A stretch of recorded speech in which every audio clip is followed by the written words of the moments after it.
Appendektomiya amaliyotida eng ko'p bemorlar va bemor yaqinlari tomonidan so'raladigan savol operatsiya davomiyligini so'rashadi va ba'zida so'rashadiki, operatsiya davomiyligi nimaga cho'zilib ketdi? Hozir men sizlarga buning sababini ko'rsataman.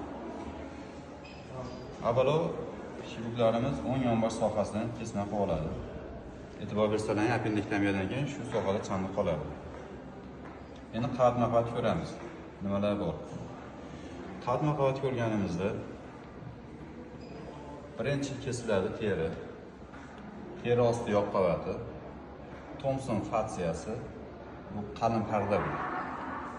Qorinning tashqi qiyshiq muskuli, qorinning ichki qiyshiq muskuli, ko'ndalang muskul, ko'ndalang fatsiya, qorin parda oldi yoq qavati, keyin qorin pardani kessakkina, keyin qorin bo'shlig'iga tushamiz.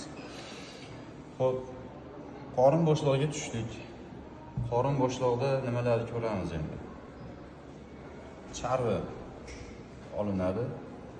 Endi ichaklar odatda appendikulyarniy o'simda o'ng yonbosh sohada joylashgan bo'ladi. Agar qorin bo'shlig'ini ochishimizga bu topilsa, operatsiya davomiyligi qisqaradi. Lekin bu har doim ham o'ng yonbosh sohada bo'lmaydi.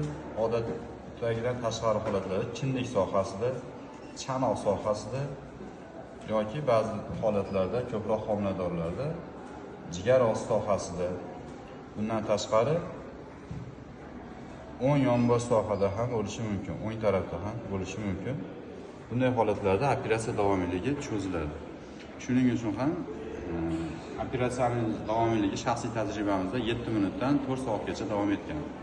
Xo'p, shuncha qavatni kesib tushdik. Endi qaytarib shuncha qavat tikiladi.